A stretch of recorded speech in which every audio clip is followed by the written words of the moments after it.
นำคำสอนของเจ้าพุทธองค์ออกเผยแผ่ดีที่วีเด้อพ่อแม่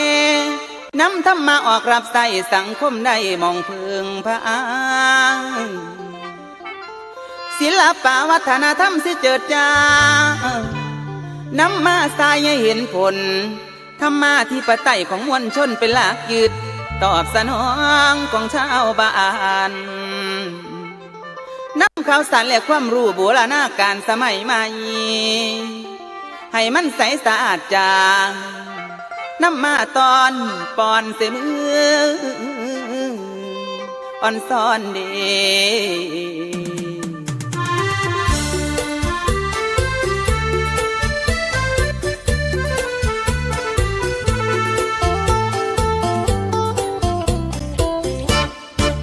สถานีดีทีวีเป็นต้นแบบไม่ได้อิงได้แอบผลประโยชน์อื่นใดจัดตั้งมาเพื่อศาสนาและสังคมชาวพุทธทุกระทมคอยดูแลรับใช้มีศีลธรรมคุณธรรมนำมาให้แบ่งสรรปันไปให้ชาวพุทธได้อยู่ดีชาวพุทธทุกคนทุกชุมชนได้มีส่วนร่วมเพื่อความสุขของส่วนรวมได้สุขเกษมเปรมปีร่วมมือกันสร้างสรรค์และพัฒนามหาเถระผู้นำพาเมตตาและปราณีด้วยความภูมิใจของชาวไทยเรานี้นำมาให้แต่สิ่งดีทีวีเป็นศูนย์กลางในรูปแบบนำธรรมะถึงชาวบ้านนำมาบูรณาการผสมผสานเมตแตกต่างความคิดแตกสาธุสาธุสาธุอนุโมทามิสถานีดีทีวีเป็นต้นแบบไม่ได้อิงได้แอบผลประโยชน์อื่นใดจัดตั้งมาเพื่อศาสนาและสังคมชาวพุทธทุกระทมคอยดูแลรับใช้มีศีลธรรมคุณธรรมนำมาให้แบ่งสรรปันไปให้ชาวพุทธได้อยู่ดี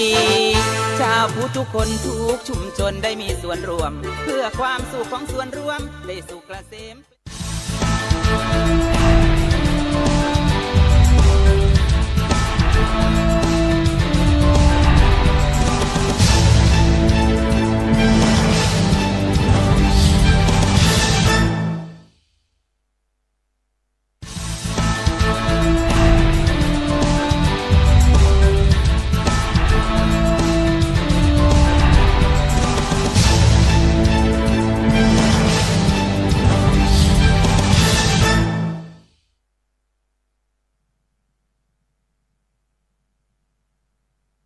ขอกราบถวายความนอบน้อม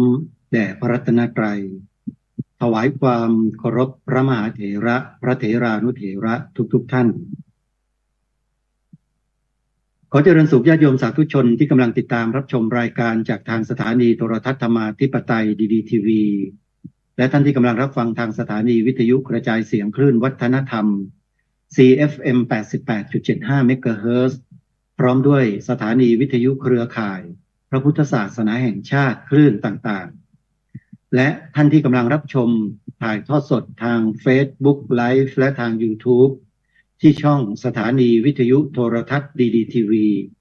และติดตามรับชมผ่านเว็บไซต์ของสภาพุทธบริษัทภาคประชาสังคมจิตอาสาในขณะนี้ทุกท่านรายการตระเวนคนตระเวนธรรมวันนี้ประจำวันจันทร์ที่15 มกราคมพระพุทธศักราช 2567 วันนี้ขึ้น5 ค่ำเดือนยี่ก็ถือโอกาสกราบนมัสการสวัสดีปีใหม่ครับ 2567 พระเถรานุเถระทุกรูปแล้วก็สวัสดีปีใหม่บรรดาญาติโยมสาธุชนชาวดีทีวีของเราทุกท่านบัดนี้รายการตระเวนคนตระเวนธรรมรายการสดกลับมาแล้วกลับมาพร้อมด้วยข่าวสารข้อมูลกิจกรรมที่ดีทีวีเราจะลงพื้นที่ในต่างจังหวัดเพื่อไปถ่ายทอดสดงานปฏิบัติธรรมสัญจรที่จังหวัด มหาสารคามและในช่วงนี้ญาติโยมสาธุชนที่ติดตามรับชมรับฟังรายการอยู่ถ้าต้องการจะเดินทางไปร่วมกิจกรรมครั้งนี้เนี่ยวันนี้ต้องดูรายการตระเวนคนตระเวนธรรมและวันพรุ่งนี้วันอังคารอีกวันหนึ่งผู้ที่เกี่ยวข้องกับการจัดกิจกรรมครั้งนี้ก็จะมาร่วมรายการและก็จะมาพูดบอกถึงที่มาที่ไปของกิจกรรมและในงานกิจกรรมมีกิจกรรมอะไรที่เราจะร่วมด้วยช่วยกันในงานที่จะจัดให้มีขึ้นในอีกไม่กี่วันข้างหน้านี้และเดี๋ยวสักครู่องค์วิทยากรที่จะมาพูดคุยในรายการก็จะเข้ามาแล้วก็มาพูดปรีปรารภกับพวกเราจะเป็นใครอย่างไรนั้นเดี๋ยวสักครู่หนึ่งคอยติดตามรับชมในรายการนะโยมนะในช่วงนี้ขอเชิญชวนสาธุชนที่อยู่ทางบ้านดีทีวีเรายังทำหน้าที่อยู่ตามปกติแต่ที่ผ่านมานั้นช่วงปีใหม่ทางเจ้าหน้าที่พนักงานของเรากลับไปทำภารกิจในต่างจังหวัดแล้วก็ติดภารกิจต่อเนื่องมาจนกระทั่งถึงสัปดาห์ที่แล้วจนมาถึงวันนี้ทุกอย่างพร้อมที่จะทำหน้าที่ต่อเนื่องจึงได้เริ่มออกอากาศสดรายการตระเวนคนตระเวนทำกันตั้งแต่วันนี้เป็นต้นไปและเช่นเคยดีทีวีนั้นเราทำหน้าที่อยู่ได้เพราะแรงศรัทธาของพุทธบริษัทพี่น้องประชาชนคนไทยที่มีน้ำจิตน้ำใจช่วยกันส่งเสริมสนับสนุนงานมาโดยตลอดและในวันนี้ก็เช่นเดียวกันเปิดศักราชใหม่ปีใหม่2517จึงขอเรียนเชิญเจริญพรญาติโยมนะช่วยกันเป็นกำลังให้กับดีทีวีด้วยการบริจาคปัจจัยเข้ากองทุนเจ้าของดีทีวีของเราร่วมกันตามกำลังทรัพย์ตามความสามารถที่เราสามารถร่วมกันได้โยมเพราะดีทีวีจะเดินไปข้างหน้าได้ก็ต้องอาศัยแรงศรัทธาของพี่น้องประชาชนพวกเรานะช่วยกันดีทีวีไม่มีสปอนเซอร์สนับสนุนดีทีวีไม่มีงบประมาณจากคณะสงฆ์ดีทีวีไม่มีงบประมาณจากแผ่นดินจากรัฐบาลใดๆทั้งสิ้นทุกอย่างยืนด้วยศรัทธาของพี่น้องประชาชนล้วนๆเพราะฉะนั้นตั้งแต่วันนี้เป็นต้นไปกองทุนเจ้าของดีทีวีเปิดบุญให้กับพวกเราได้ทำบุญกันปีนี้ตลอดทั้งปี2567ขอเชิญทุกท่านร่วมบุญกันท่านสามารถตั้งกองบุญตามกำลังศรัทธาแล้วโอนผ่านเข้าบัญชีธนาคารดังนี้ธนาคารไทยพาณิชย์สาขารองเมืองเลขบัญชี236-203-2177ชื่อบัญชีเผยแผ่ธรรมะทางวิทยุโทรทัศน์เมื่อท่านสาธุชนโอนปัจจัยเข้ามาให้โทรศัพท์แจ้งบอกกับเจ้าหน้าที่หรือจะสอบถามรายละเอียดเพิ่มเติมก็โทรมาได้ที่หมายเลข02-219-5154 หรือ098-341-5730-1แจ้งบอกกับทางเจ้าหน้าที่ของเราหรือจะสอบถามรายละเอียดอื่นๆก็สามารถที่จะโทรเข้ามาในเบอร์ดังกล่าวนี้ได้โดยเฉพาะในรายการสดๆของทุกวันนะโยมนะโทรศัพท์เข้ามาร่วมบุญแล้วฝากรายชื่อให้พิธีกรคืออาตมาภาพอ่านออกอากาศอนุโมทนาบุญให้กับญาติธรรมของเราได้ร่วมอนุโมทนากันได้เลยนะโยมสดๆโทรศัพท์เข้ามาร่วมทำบุญกันขออนุโมทนาสาธุขอเริ่มต้นข่าวประชาสัมพันธ์ข่าวเดียววันนี้และเป็นข่าวที่เราจะมาพูดคุยกันในรายการ กับองค์วิทยากรประจำวันนี้นั่นก็คืองานปฏิบัติธรรมสัญจรพระธาตุนาดูลณพุทธมณฑลอีสานพระบรมธาตุนาดูลอำเภอนาดูลจังหวัดมหาสารคามงานนี้คณะธรรมอากาลิโกจากจังหวัดเลยและชมรมกลุ่มพุทธอาสาจังหวัดกาฬสินธุ์ร่วมกับจังหวัดมหาสารคามร่วมกันจัดกิจกรรมปฏิบัติธรรมสัญจรนี้ขึ้นอย่างยิ่งใหญ่ณองค์พระธาตุนาดูลอำเภอนาดูลจังหวัดมหาสารคาม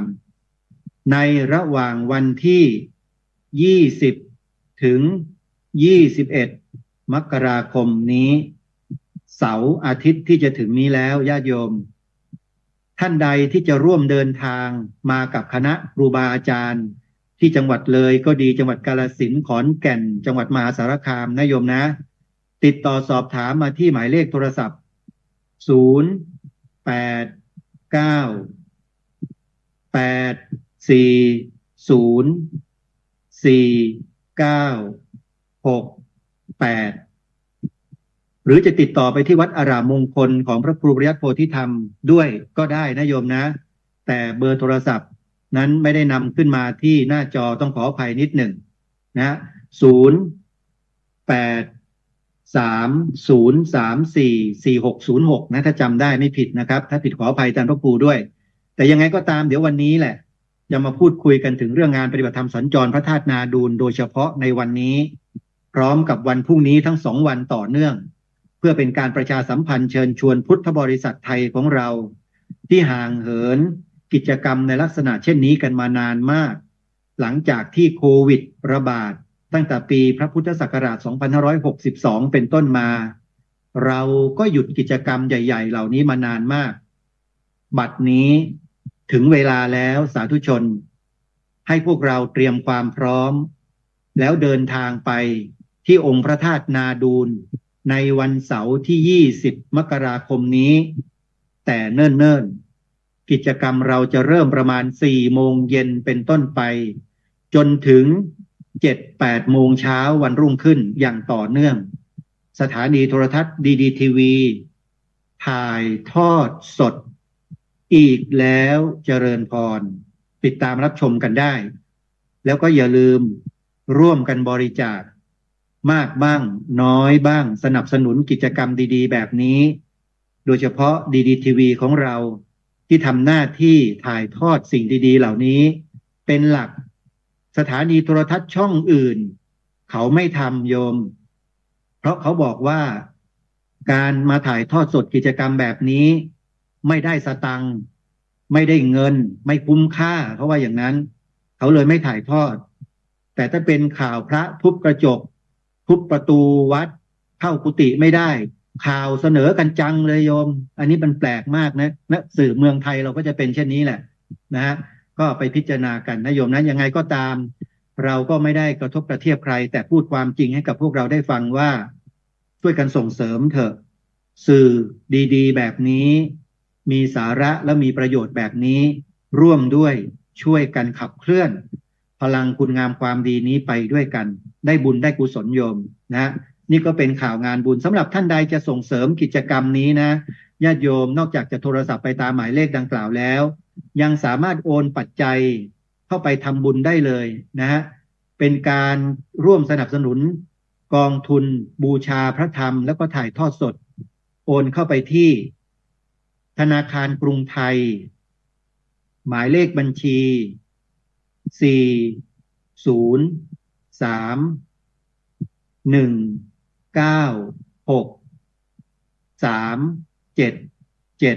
403-196-3777เลข73ตัวสุดท้ายเลยนะโยมนะ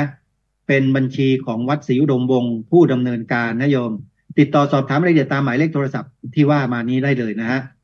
เอาละญาติโยมอาตมาภาพคิดว่าคงจะไม่ต้องรอเวลาอะไรกันมากการประชาสัมพันธ์ก็ผ่านไปแล้วทีนี้มาดูเนื้อหาสาระที่วิทยากรในรายการที่ท่านจะมาพูดคุยกันในวันนี้ว่าท่านมีอะไรจะมาแจ้งมาบอกกับพวกเราขอเชิญทุกท่านกราบนมัสการต้อนรับท่านอาจารย์พระครูอุดมวรานุวัฒน์เจ้าคณะตำบล ศรีสงครามเจ้าอาวาสวัดศรีอุดมวงศ์ตำบลศรีสงครามอำเภอวังสะพุงจังหวัดเลยพร้อมๆกันกราบนมัสการครับอาจารย์พระครูครับ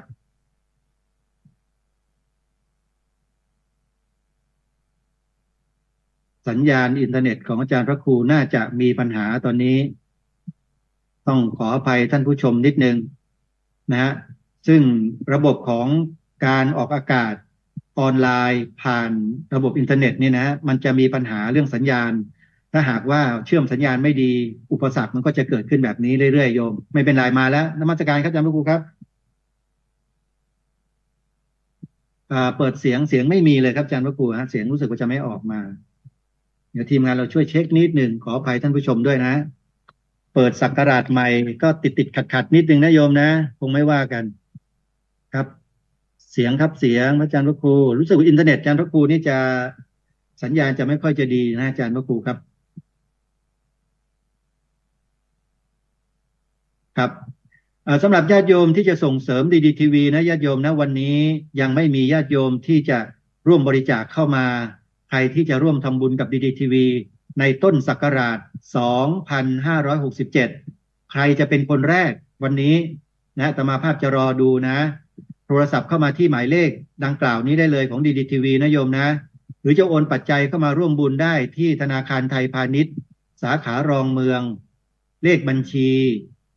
23620321177ชื่อบัญชี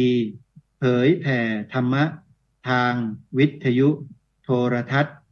นะเดี๋ยวฝากทีมงานเราช่วยเช็คสัญญาณกับท่านอาจารย์พระครูดมวานุวัฒน์นิดหนึ่งน่าจะมีปัญหาด้านเทคนิครอสักครู่นะโยมนะวันนี้เราได้มาฟังเรื่องราวกิจกรรมดีๆที่พวกเราได้ร่วมแรงร่วมใจกันจัดกันทำมานะตั้งแต่องค์พระธาตุพนม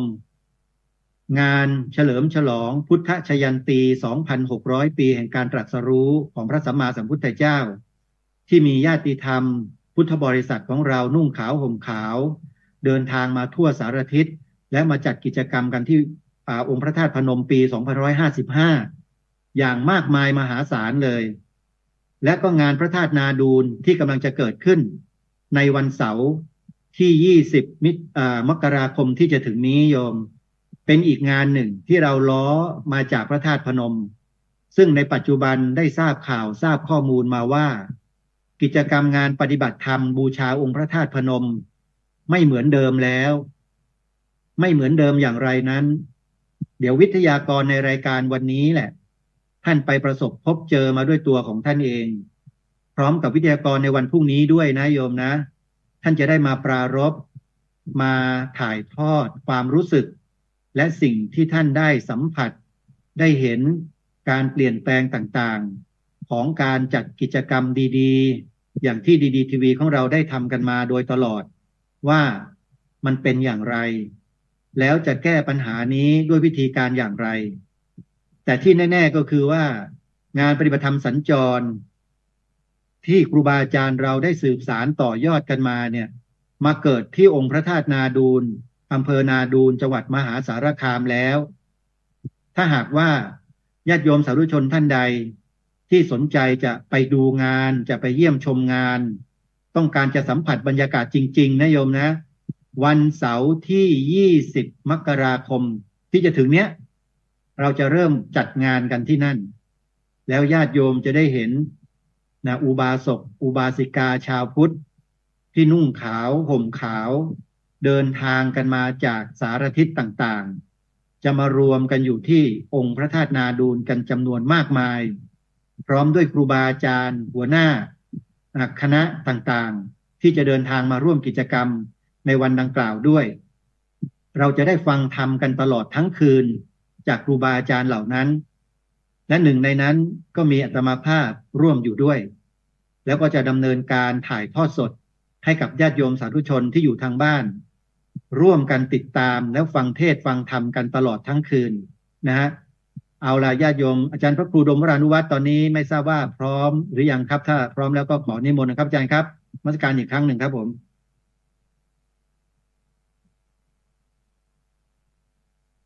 ครับอาจารย์พระครูได้ยินผมไหมครับ พระอาจารย์ฟังทางเครื่องที่กำลังถ่ายทอดอยู่นะครับอาจารย์ครับภาพตอนนี้ของอาจารย์พระครูมาแล้วแต่เสียงยังไม่มานะครับเอาละญาติโยมก็มาปรารภกันต่อนะอาตมาภาพจะเล่าให้ฟังว่าปีพระพุทธศักราช 2555 ปีพุทธชยันตี 2,600 ปีเนี่ยกลุ่มของสถานีวิทยุพระพุทธศาสนาแห่งชาติที่มีการจัดประชุมกันมาโดยตลอดโดยเจ้าพระคุณสมเด็จพระพุทธาจารย์เกี่ยวอุปเสนมหาเถระอดีตประธานคณะผู้ปฏิบัติหน้าที่สมเด็จสังฆราชกรรมการมหาเถรสมาคมเจ้าวาดวัดสะเกษราชโชรมหาวิหารท่านได้เป็นกำลังหลักให้กับสถานีวิทยุต่างๆทั่วประเทศในครั้งนั้นเนี่ยเราก็ประชุมหารือกันว่าเราจัดรายการวิทยุออกรายการวิทยุกันมาโดยตลอดแต่เรายังไม่เคยมีกิจกรรมใหญ่ๆกันสักครั้งหนึ่งก็เลยพูดคุยกันในหมู่เล็กๆนะหมู่เล็กๆของเราในครั้งนั้นครั้งแรกเลยนะมีอยู่ไม่กี่รูปก็มีพระอาจารย์ประหลัดเดชาอาสโพท่านพระอาจารย์มหาศิลป์พุทธวัฒโนท่านพระอาจารย์สอนเพชรแล้วก็อาตมาภาพในนามของดีดีทีวี4 รูปเราคุยกันบอกว่าเราควรจะจัดงานปีนี้เป็นปีพุทธชยันตีแล้วใช้สถานที่ไหนดีที่พาญาติโยมเราไปกราบสักการะแล้วก็ไปร่วมกันปฏิบัติธรรมกันเยอะๆก็วางแผนกันระยะสั้นๆทำประชาสัมพันธ์กันแค่15 วันเท่านั้นเองโยมทำไมยังจำได้เลยทางพระอาจารย์ประหลัดเดชาก็ไปประชาสัมพันธ์ทางกาฬสินธุ์ท่านพระครูประภัสสมาธิกุลหรือพระอาจารย์มหาศิลป์พุทธวัฒโนวัดป่าบ้านผือก็ไปประชาสัมพันธ์ที่จังหวัดสุรินทร์ที่อำเภอรัตนบุรีแล้วก็จังหวัดใกล้เคียงท่านพระอาจารย์สอนเพชรก็ช่วยประชาสัมพันธ์ต่อเนื่องก็ปรากฏว่า15 วันกระจายข่าวนี้ไปยังเครือข่ายต่างๆมีผู้คนเข้ามาร่วมงานเมื่อปี2515ที่พระธาตุพนมเนี่ย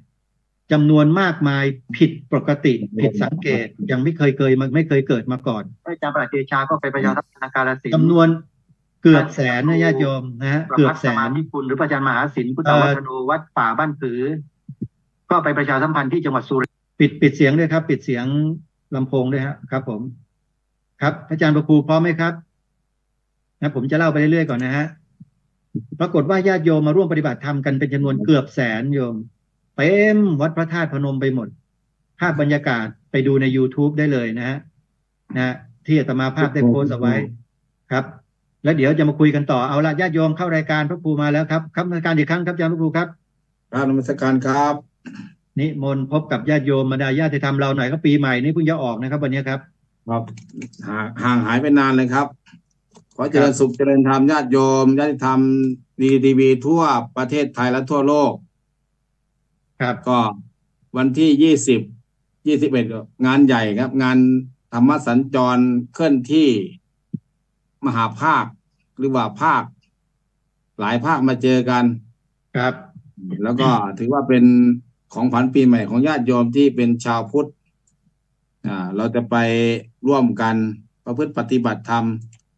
เรียกว่า 2,600 คนครับแห่งการตรัสรู้พระสัมมาสัมพุทธเจ้าครับในช่วงห่วงเวลาใกล้ๆงานมาฆะด้วยครับผมเดี๋ยวรายละเอียดอาจารย์พระครูรายละเอียดเดี๋ยวค่อยมาคุยกันเดี๋ยวมาคุยกันทีหลังว่ามีอะไรยังไงนะครับตอนนี้เรามาคุยกันอย่างนี้ก่อนเมื่อกี้ผมเท้าความจากพระธาตุพนมเมื่อปี2515เรามีการจัดปฏิบัติธรรมในลักษณะเช่นนี้เป็นครั้งแรกในประวัติศาสตร์แล้วก็มีผู้คนเนี่ยมาร่วมกันมากที่สุดเท่าที่เคยมีนะเป็นงานภาคเอกชนที่เราร่วมแรงร่วมใจกันทำแล้วงานครั้งนั้นน่ะจึงจุดประกายให้เกิดงานครั้งต่อมาเรื่อยมาที่พระธาตุพนมและปัจจุบันนี้ครับอาจารย์จะถามอาจารย์พระครูครับว่างานปฏิบัติธรรมลักษณะที่เราเคยจุดประกายกันมาในที่พระธาตุพนมครั้งนั้นนะฮะมาถึงวันนี้งานพระธาตุพนมยังเหมือนเดิมหรือว่าจะเปลี่ยนแปลงอะไรไปบ้างหรือเปล่ายังไงฮะน่าจะเปลี่ยนแล้วนะผมไม่ได้ไป2-3 ปีแล้วเปลี่ยนแล้วแหละครับเปลี่ยนวิธีการคิดเปลี่ยนวิธีการทำเพราะว่าของเรารูปแบบการทำครั้งแรกคือเป็นคือว่าญาติธรรมแล้วก็พระคุณเจ้าที่ไปก็ได้ขึ้นเวทีเสวนาตามที่เพราะว่า ต่างคนต่างที่จะนำญาติโยมมาจะเป็นหลักร้อยหลักหลายร้อยอ่ะ ครับ นี่ก็เพราะทุกวันนี้เขาก็จัดตามเขาจะมีเน้นสวดมนต์อะไรต่างการที่จะบรรยายธรรมการต่างๆ ก็จะน้อยไป ครับ รูปแบบแล้วก็รูปแบบการจัดงานของครูบาอาจารย์ก็ต่างกัน แล้วก็รูปแบบตอนนี้คือพระนมเนี่ยเขาก็จะไปจัดนั่งยาวๆอย่างสมัยก่อนไม่ได้แล้วเขาจัดระบบระเบียบใหม่เพราะว่าเขามีปัญหาหลายๆอย่างจะไม่ลงตัว ภายในและภายในเขตตรงนั้นก็ นี่ฮะอาจารย์พระครูครั้งแรกในประวัติศาสตร์ที่พวกเราได้จัดกิจกรรมกัน ครับ ครั้งแรก อันนี้เป็นภาพบรรยากาศของการนำพาคณะญาติโยมบุคคลจากกาฬสินธุ์168 คันรถบัสอาจารย์เคยเห็นไหม ครับ ในประเทศไทยนี่ผมยังไม่เคยเห็นนะว่ารถบัสจำนวน168 คันออกจากจุดเดียวกันคือที่กาฬสินธุ์ไปยังพระธาตุพนม และกล้องที่ถ่ายนี่เป็นกล้องของดีดีทีวีเราอาจารย์ผมจำได้ ผมเป็นคนไปยืนถ่าย กับทีมงานของดีดีทีวีของเราวันนั้น แล้วก็ได้ทำคลิปเผยแพร่ออก YouTube อยู่ทุกวันนี้อาจารย์นะนี่คือผู้คนในวันนั้นครับปี2555บรรยากาศนี้ผมยังจำได้ว่าหลวงพ่อเจ้าคุณพระเทพบรมณีรูปนี้ครับเนี่ยอาจารย์ท่านปราบปลื้มปีติยินดี ไม่หลับไม่จำวัดไม่นอนในคืนนั้นทั้งคืนใช่ไหม ครับ ท่านดีใจครับที่เห็นคนนุ่งขาวห่มขาวมาปฏิบัติธรรมที่หน้าพระธาตุพนม วัดที่ท่านเป็นเจ้าอาวาสอยู่ในปัจจุบัน และบรรยากาศเหล่านี้เสียดายครับถ้าหากว่ามีการเปลี่ยนแปลงไปเนี่ยอาจารย์พระครูแสดงความคิดเห็นหน่อยว่า เราควรจะคงรักษารูปแบบนี้ไว้ต่อไหมหรือว่าจะยังไงครับอาจารย์ ก็คือรูปแบบเดิมมันทำได้ครับ อย่างที่ผมทำถ้านอกจากทีมงานเราแล้วเนี่ย มันก็คือเมื่อคนไปเยอะเนี่ย ไปเยอะปั๊บเนี่ยคือมันก็ต้องเห็นบางทีก็อยากได้ทำนิมนต์ครูบาอาจารย์ทีมเจ้าของมาที่เขาคือครูบาอาจารย์ที่ไม่ได้ฝึกได้อบรมได้ไปร่วมกันน่ะ อะไรก็แล้วแต่ที่ไม่เคยร่วมกันทำจากจังหวัดนี้ไปจังหวัดนี้จากจังหวัดนี้ไปจังหวัดนี้เนี่ย ครับ มันก็จะเป็นคือไม่เป็นสัมมาทิฏฐิละคือมันก็จะเป็นแบบรูปแบบบางทีคือเราจะเข้าใจกันและกันอย่างญาติโยมที่ไปเนี่ย อย่างเราเนี่ยเพื่อจะเอารวมญาติโยมได้100 คน200 คน300 คนเนี่ยมาจากหลายหมู่บ้าน แล้วก็มานั่งรถอยู่วัดเดียวแล้วก็นำปลาไปต้องดูแลการตลอดเส้นทาง บางทีญาติโยมเนี่ยเขาอาจจะง่วงบ้างอะไรบ้างบางทีพระที่ไม่เคยผ่านอย่างนี้ปุ๊บเนี่ยขึ้นเวทีปั๊บเห็นโยมนั่งหลับบ้างเลยไปว่าโยมคือไปบูลลี่โยมนะคือเราก็คือถ้าคนมันนั่งลองเขาก็ลองถามว่าลองท่านลงมาอย่างโยมบ้างสิล่ะนั่งรถไปอย่างโยมแล้วฟังอย่างโยมเนี่ยท่านเทศแล้วท่านก็หนีไปแต่โยมต้องอยู่ทั้งกลางวันทั้งกลางคืนเนี่ยบางทีก็ต้องเผลอหลับบ้างครับเราก็คือต้องให้กำลังใจอย่างพวกเราเนี่ยเข้าใจโยมให้กำลังใจนะเราจะให้กำลังใจทุกคนทุกทีมที่ไปไม่มีตำหนิไม่มีว่ามีแต่ให้กำลังใจเนี่ยคือกัลยาณมิตรกัลยาณธรรมแต่ใครที่ยังไม่เคยร่วมเป็นกัลยาณมิตรกัลยาณธรรมเนี่ยคือมันไม่เอาอย่างนี้อาจารย์พระครูครับเอาอย่างนี้แล้วกันนะครับไอ้เรื่องเกร็ดความเข้าใจไม่เข้าใจเล็กน้อยตรงนี้เราไว้คุยกันด้านหลังใหม่กันดีกว่านะครับเอาภาพหลักภาพรวมดีกว่าว่างานในลักษณะที่ทำกันอยู่นี่ท่านอาจารย์พระครูก็ดีที่ทำกันอยู่เนี่ยเรียกว่าธรรมสัญจรโครงการหรือกิจกรรมนี้เนี่ยเป้าหมายสำคัญของพระอาจารย์ต้องการอะไรครับไม่ต้องการอะไรแล้วต้องการคืออย่างเดียวคือเผยแผ่พระศาสนาพระศาสนานั่นคือ3 หลักคืออย่างนี้มีการที่เราเห็นกันอย่างฝ่ายเจ้าคณะพัฒนาการก็ปกครองกันปกครองคืออะไรศึกษาปกครองในภาพเราเนี่ยโยมจะไม่เข้าใจเท่าไหร่เพราะโยมอยู่ภายนอกคือเขาจะปกครองกันยังไงก็คือการดูแลกันศึกษาเขาก็ศึกษาอ่านหนังสือท่องตำรับตำราตอนนี้กำลังเตรียมสอบบาลีแต่การภาพการเผยแผ่เนี่ยคือพระกลุ่มที่เผยแผ่เนี่ยคือพระเหล่านี้เป็น เป็นพระที่ทำเหมือนกับคำโฆษณา เหมือนกับบริษัทหนึ่งคือเขาจะทำผลิตสินค้าออกมาเนี่ยเขาก็ต้องให้กลุ่มเนี้ยไปโฆษณาวางสกุปวางอะไรต่างๆให้คนรู้จัก คือพระที่ทำงานได้คือต้องเข้าใจโยมแล้วก็นำพาโยมปฏิบัติธรรมและโยมก็ต้องเข้าใจ เพราะว่าภาพเหล่านี้มันก็เกิดขึ้นได้ทุกจังหวัดครับ ผมก็จะทำหน้าที่ตรงนี้ยังมีกำลังอยู่ ก็จะพาหมู่คณะหมายถึงอาจารย์กำลังจะพูดบอกว่าภาพรวมของคณะสงฆ์ภาพหลักภาพใหญ่เนี่ยจะเน้นเรื่องการทำงานปกครองแล้วก็การศึกษาเป็นหลักใช่ไหมครับครับส่วนงานเผยแผ่นั้นก็จะมีพระอย่างท่านอาจารย์พระครูแล้วก็พระครูบาอาจารย์ต่างๆที่อยู่ในต่างจังหวัดที่อยู่ใกล้ชิดกับประชาชนเนี่ยทำกิจกรรมในลักษณะที่อาจารย์พระครูทำเช่นนี้นะนี่คือการเผยแผ่ที่เข้าถึงประชาชนอย่างแท้จริงใช่ไหมครับเข้าแล้วพอทำเรื่อยๆเนี่ยมันไม่ใช่ว่าการที่เราจะถ้าทำจังหวัดใครจังหวัดขั้นอำเภอใครอำเภอขั้นผมก็เป็นอย่างผมก็เป็นประธานประธานฝ่ายเผยแผ่อำเภอผมเป็นกรรมการฝ่ายเผยแผ่จังหวัดเลยผมทำงานกันอยู่แล้ว แต่ภาพรวมในจังหวัดมันก็คือคือว่าคือตามรูปแบบตามฟอร์มครับตามฟอร์มจะแตกจากฟอร์มไปไม่ได้ทำตามระเบียบแบบแผนที่คณะสงฆ์กำหนดถูกต้องนั่นคือในจังหวัดแต่การที่จะเคลื่อนจากจังหวัดหนึ่งไปจังหวัดหนึ่งเนี่ยมันทำงานเรียกว่าโคตรภูยากตรงเนี้ยแบบลักษณะแบบนี้ที่อาจารย์ทุกภูว่าเนี่ยคณะสงฆ์ไม่มีระเบียบแบบนั้นคือแล้วทางผู้ใหญ่ระดับภาคเนี่ยเขาไม่ได้สั่งมาพระรูปนี้ทำอันนี้นะพระรูปนี้ทำนี้นะมันไม่เหมือนกับอาจารย์พระครูกำลังบอกว่าไม่ได้กระจายอำนาจลงมาให้ใช่ไหมครับคือว่าเขารู้ว่าพระรูปไหนทำงานได้คือว่าเหมือนกับตำรวจแห่งชาติคนนี้ปราบปรามเรื่องนี้ได้ก็จะส่งคนนี้ไปเลยไปจัดการให้เรียบร้อยครับแต่พระเนี่ยคือฝ่ายเผยแผ่ที่เขามีกำลังมีทุกวันนี้เรียกว่าแฟนคลับ FC ของเขาเนี่ยที่จะร่วมขบวนรถตู้รถบัสไปด้วยกันเนี่ยมันก็ไม่ใช่มีเยอะครับบางองค์ก็ทำไม่ได้เลย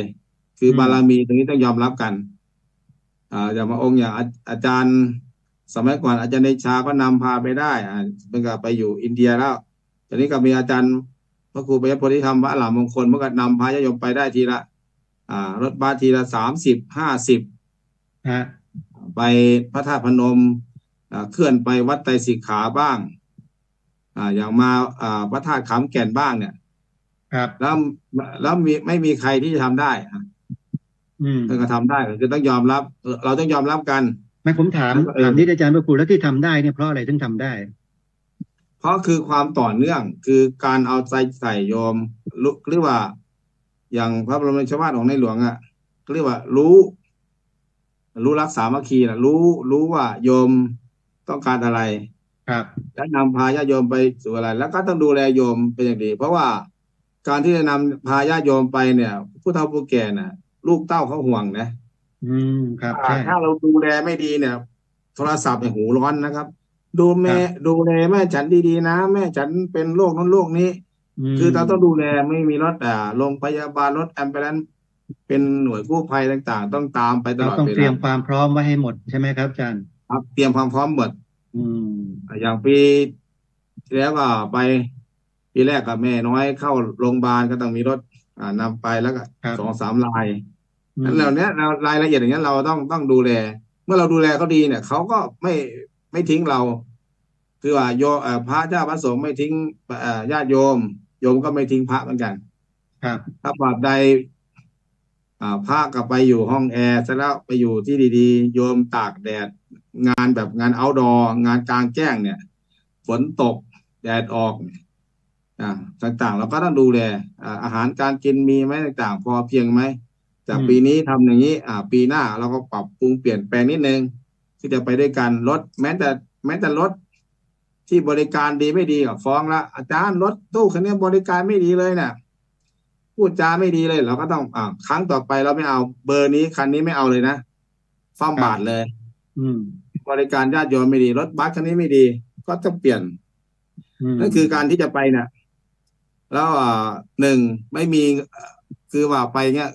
เสียเงินเองนะครับ ไม่มีกองทุนอย่างที่ผมจัดมาไปจังหวัดตราดบ้างนะกองทุนเป็นศูนย์แต่เราก็หาเอาข้างหน้าไปเพราะว่าผมเชื่อว่ามีความเชื่อว่าพระพุทธเจ้าตั้งกองทุนชาวพุทธไปให้เรียบร้อยแล้วในการเผยแผ่ในการประกาศพระศาสนาโยมที่เห็นด้วยก็คือที่เป็นสัมมาทิฏฐิเห็นด้วยก็ช่วยเหมือนกันเมื่อกี้ไองานอย่างเงี้ยญาติโยมก็ทำบุญมาหลายบาทแล้วล่ะคนละ300 200ซื้อมาขามหวานค่าน้ำมันลดค่าถ่ายทอดบางรูปบางโยมก็บอกว่า300 บาทนะพระอาจารย์ทุกอย่างค่าถ่ายทอดค่าOB แล้วก็ถวายการเทศทุกอย่างคือเราก็ต้องบริหารทุกอย่างตรงนั้นน้ำท่าอาหารการกินมันคือไปไหนก็คือไปได้อย่างไปพระธาตุนาโดนผมก็มีแผนไว้ไปหลายจังหวัดอย่างชัยภูมิก็ทาบทามมาแล้วล่ะไปคือว่าแม้แต่ไปจังหวัดสระบุรีที่ผมบวชผมก็ไปได้ไปหาหลวงพ่อจังหวัดไปวัดที่อะไรทำเกษตรคือวัดเขาก็เพราะว่าเราเคยไปแล้วแต่ละครั้งนะอาจารย์ไม่ใช่ของง่ายนะคือไปแล้วเนี่ยไปกราบพระผู้ใหญ่ว่าผมจะมาขอจัดงานตรงนี้เขาไม่เชื่อเลยเขาไม่เชื่อเขาต้องถามขอดูก่อนไหนดูตัวอย่างสิเราก็ต้องเปิดมี iPad ไปด้วยมีกระดาษพิมพ์ไปเลยวันนี้คือจัดที่นั่นจัดที่นี่มีหลักฐานให้ท่านดูหลักฐานให้ท่านเห็นเพื่อยืนยันว่าเราทำได้นี่ตัวอย่างที่นี่เราก็นำไปถวายท่านให้ทราบใช่ไหมครับแล้วครับทราบแล้วก็รูปแบบเป็นยังไงก็ต้องอธิบายนั่งพอสมควรอย่างไปพระธาตุนาดูลครั้งแรกเนี่ยแทบจะไม่ได้นะครับมาการเมืองหรือเปล่าโน่นนี่นั่นหรือเปล่ามีผู้ใหญ่สุดคนหนึ่งผมเอาหัวเป็นประกันผมเห็นแล้วผมเห็นที่เราทำจากพระธาตุพนมนะเห็นตัวอย่างเห็นอาจารย์ทำมาหลายที่ไปหลายที่อย่างสวนอัมพรที่เราไปกันเป็นคณะใหญ่ๆนะมันก็เป็นรูปแบบนั้นนั่นคือการติดต่อประสานงานเนี่ยมันสำคัญแล้วพื้นที่อย่างที่อาจารย์ไปเนี่ยอย่างไปวัดหลวงพ่อจังหวัดตราดหลวงพ่อเจ้าคุณเพื่อนก็เปิดไฟเขียวยินดีต้อนรับเพื่อนก็ไม่หลับไม่นอนอาจารย์เหมือนครั้งแรกมันตื่นเต้นนะถ้าผมจำสมณศักดิ์ท่านไม่ผิดนะท่านเจ้าคุณพระบุรเขตธรรมคณีครับเจ้าคณะจังหวัดตราดท่านใจดีมากแล้วเพิ่นก็ไม่นอนนะครับท่านให้ลูกศิษย์ต้องหาน้ำชากาแฟข้าวต้มยามเช้าอาหารส่งขึ้นรถอีกครับแล้วทุกที่เนี่ยมันก็ทำได้อย่างการเคลื่อนไปเนี่ยอย่างจังหวัดตราดก็มีโยมจังหวัดตราดมานั่งฟังเทศตั้งแต่ค่ำจนถึงสว่างถ้ามีเจ้าคณะจังหวัดเหมือนอย่างจังหวัดตราดอย่างเนี้ยครับอาจารย์เป็นยังไงฮะมันก็ดีครับเพราะว่าแล้วเพื่อนก็คือเพื่อนมีท่านมีอำนาจอยู่แล้วท่านยกหูกลิ้งน้ำปานะญาติโยมมาช่วยเหลืออาจารย์พระครูกำลังจะพูดอย่างนี้ใช่ไหมว่ากิจกรรมที่เราพากันทำเนี่ยถึงแม้ว่าจะไม่ได้อยู่ในระเบียบการของคณะสงฆ์ก็ตามแต่อยากจะให้คณะสงฆ์เนี่ยส่งเสริมสนับสนุนเราอย่างนั้นใช่ไหมครับส่งเสริมวิธีการส่งเสริมสนับสนุนเนี่ยอาจารย์พระครูต้องการให้คณะสงฆ์ในจังหวัดนั้นๆส่งเสริมอะไรเอาว่ามาเลยครับก็คือไม่ได้ส่งเสริมเรื่องเงินก็คือว่าหนึ่งมีโรงทานมีอาหารส่วนเราก็ไปอย่างที่ผมไปอย่างเงี้ยก็ถวายทำผ้าป่าถวายท่านอยู่แล้วประมาณ6-7 หมื่นบาทครับค่าน้ำค่าไฟในวันเดียวครับผมผ้าป่าคือไม่น้อยกว่านั้นแหละทุกครั้งไม่น้อยกว่านั้นบางวัดก็เป็นแสนบางทีก็เป็นแสนอย่างไปเนี่ยอย่างไปวัดเจ้าน้ำอำเภอบ่อไร่ก็ถวายไป70,000ครับเพราะฉะนั้นความคิดที่เขาเคยคิดกันว่าพวกเราจะไปแสวงหาผลประโยชน์นั้นอันนี้ลบผมคำสบประมาทไปได้เลยจังครับอันนี้สบายใจได้เลยนะพวกคณะของเรานะผมก็เลยว่าถามพระเดชพระคุณว่าทำโรงทานอาหารน้ำปานะหมดไปเท่าไหร่ครับครับเพิ่นก็บอกเท่านั้นนี่คณะคุณน้ำแข็งเราก็ถวายเหมือนก็ถวายคืนน่ะ ไม่ให้ท่านเดือดร้อนน่ะ ครับ แล้วก็ทุกอย่างเราก็ต้องเก็บรายละเอียดขยะต่างๆทำความสะอาดคืนพื้นที่ให้กับท่านเพราะว่าที่นั้นเป็นของสงฆ์อยู่แล้วครับผม ทุกพื้นที่ถ้าเกิดมีอย่างก็มีอย่างมีแผนอยู่ที่จังหวัดสุโขทัยเนี่ยโยมแม่ออมสินที่น้ำปลาร้าเนี่ยเพิ่นก็บอกว่าจะให้มาที่นี่มาเลย500-600 คนยอมจะเลี้ยงข้าวยอมจะน้ำชากาแฟพื้นที่วัดขอให้เราไปผมก็จะไปอยู่แต่รอแผนแต่เมื่อไปแต่ละที่นี่เราก็ไม่ได้เอาทีมงานเราไปเทศอย่างเดียวนะจำครับทีมงานที่บรรยายธรรมคือทีมงานมาจากคือเราต้องการคนในพื้นที่นั้นๆอย่างไปจังหวัดตากก็คือพระจังหวัดตากได้เทศไงพระครูกิตติยานวิจักอาจารย์ศักดาสุนทโลหลวงพ่อจังหวัดเปิดแล้วก็มีอีก2-3 องค์ที่บรรยายครับแล้วก็กลุ่มสัจจะสนธรรมของอาจารย์สุบินปินิโตอาจารย์พระครูกำลังจะบอกว่าถ้าเรานำคณะปฏิบัติธรรมสัญจรไปที่ไหนก็แล้วแต่เราก็จะไป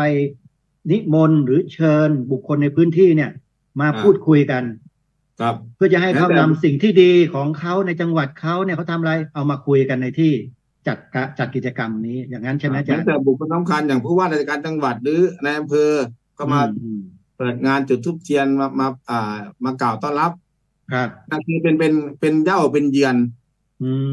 มันนั่นคือสังคมไทยมันต้องเป็นอย่างเงี้ยคือเย้าและเยือนอย่างเข้ามาจังหวัดเลยผมก็ต้อนรับเขาอย่างดีคณะนี้มาจากจังหวัดเลยไปจังหวัดนี้คือรวมกันจังหวัดเลยจังหวัดกาฬสินธุ์มหาสารคามอย่างผมเนี่ยคือเป็นทัพหน้าคือต้องปูทางไปกราบไปส่งเอกสารหนังสือไปคุยไปดีลไปคอนเนคชั่นกับทั้งจากคณะอำเภอจังหวัดทั้งฝ่ายคารวาสเรียกว่าไปปฏิสัมพันธ์กันไว้ก่อนครับอย่างที่ไปปฏิบัติธรรมที่จังหวัดตราดครั้งนั้นที่พุทธมณฑลครับจังหวัดตราดที่อาจารย์ก็ได้ไปอยู่แล้วครับแต่ที่บอกที่เขายึดอำนาจแล้วประกาศเคอร์ฟิวห้ามออกจากเคหฐานบ้านเรือนเราก็จัดขบวนเรียบร้อยแล้วทำไงได้แล้วก็ทำหนังสือขออนุญาตจากทหารทุกกรมทุกหน่วยระดับจังหวัดระดับภาคเขาก็ทำหนังสือตีกลับมาไปได้แล้วก็เราก็มีวิธีให้ญาติโยมแต่งชุดขาวให้หมดห้ามแต่งชุดสีอื่นแล้วก็สวดมนต์ไปตามทางแล้วเราก็ปฏิบัติแต่ไม่สามารถถ่ายทอดสถานีวิทยุได้เพราะเขายึดปิดสถานีวิทยุไม่สามารถถ่ายทอดไอทีวีได้ครับก็ต้องบันทึกเทปไว้อย่างเดียวเพราะนั้นคือภาพเหล่านั้นนี่เป็นภาพงานครั้งที่แล้วครับอย่างนั้นคือไปรถรวมแล้วทั้งหมดเนี่ยทั้งกาฬสินธุ์สุรินทร์ทั้งจังหวัดเลยเนี่ยประมาณกับ2,000 กว่าคนอ๋อครับแล้วก็ล้วนแต่จ่ายค่ารถกันเองคนละพันไปกันครับทุกคนไปเขาเรียกว่าไปด้วยความสมัครใจมีความศรัทธามีความมุ่งมั่นหัวใจเดียวกันว่างั้นเถอะหัวใจเดียวกันอาจารย์พระครูครับมีคนเขาอาจจะพูดว่าหลอกแม่ฉันไปหรือเปล่าคือมันไม่คือว่าทุกอย่างต้องสมัครใจครับไปแล้วก็คุณก็ดูทุกวันเนี้ยหลักฐานไม่มีอยู่แล้ว1 Facebook YouTube ครับเขาถ่ายทอดสดเราไปเนี่ยเราไม่ได้ไปแบบมุบมิบบุกปิดซ่อนเล่นไม่ใช่เปิดเผยตลอดใช่ไหมอาจารย์แล้วจังหวัดไหนมีของดีเราก็พาไปอย่างไปเนี่ยครั้งเนี้ยพระธาตุนาโดนเนี่ยไปจังหวัดพระธาตุนาโดนที่ว่าเป็นพุทธมณฑลอีสานเป็นเมืองจำปาสีเมืองเก่าเมืองแก่เป็นสถานที่ศักดิ์สิทธิ์ไปกราบไปไหว้ไปสวดมนต์เสร็จแล้วก็เดินทางมาที่วัดป่าวังน้ำเย็นอยู่ที่ไหนฮะอยู่มหาสารคามเนี่ยวัดใหญ่ไม้ใหญ่ต่างๆโดยไม่รู้จักเจ้าว่าเลยนะเราก็จะไปไม่รู้จักกันแต่เราก็จะไปกราบไปไหว้ไปพาญาติไปทำบุญไปดูไปทำบุญครับเสร็จแล้วก็มาวัดอีกวัดหนึ่งวัดหัวนาคำอันนี้วัดโบสถ์ไม้มีพระเก่าแก่อายุกว่า300 กว่าปีแล้วก็พาโยมไปกราบไปไหว้ไปทำวัดสวดมนต์อลังสมาเนี่ยแล้วก็เนี่ยโยมก็ได้เห็นว่าตรงไหนมีที่ดีต่างๆโยมก็ได้เห็นมันก็คือว่าการไปเนี่ยคือทั้ง YouTube ทั้ง Facebook ถ่ายรูปมาไม่คือจะให้ผู้เฒ่าผู้แก่โยมพ่อโยมแม่ได้เห็นสิ่งที่ไม่เคยเห็น ได้ดูสิ่งที่ไม่เคยดูมาดูแล้วเราก็หนึ่งมันได้เพื่อนได้ฝูงได้เสี่ยวภาษาอีสานได้เสี่ยวภาษาภาคกลางอย่างกาญจนบุรีจะมาเนี่ยรถบัสหนึ่งที่ไปงานนั่นคือมีอย่างกาญจนบุรีเนี่ยก็มา1 รถบัสประมาณ40 คนอาจารย์พระครูอะไรนะแล้วก็อาจารย์สราวุธหรืออาจารย์ต้นวัดท่าไปวัดอะไรนะท่ามาจักรแบบวัด สา ท่า ธุ พ เร ระ ดิ ยา โอ จักรครับ สาธุเรดิโอเนี่ยมา50 คนรถบัสหนึ่งก็จะพาโยมมาเที่ยวลายทางมากราบนู่นมากราบนี่คือเหมือนกับมาครั้งนี้กันโครงการเที่ยววัดทำบุญปฏิบัติธรรมสัญจรแล้วได้เห็นได้คุยได้พูดได้มิตรสหายที่นั่งใกล้ๆกันครับพระอย่างอุบลก็มาอุบลราชธานีก็มาสุรินทร์ก็มาเงี้ยศรีสะเกษบุรีรัมย์โคราชหลวงตาอินก็พาโยมมาแล้วจังหวัดหนองบัวลำจังหวัดเลยหนองบัวลำพูอุดรขอนแก่นแล้วก็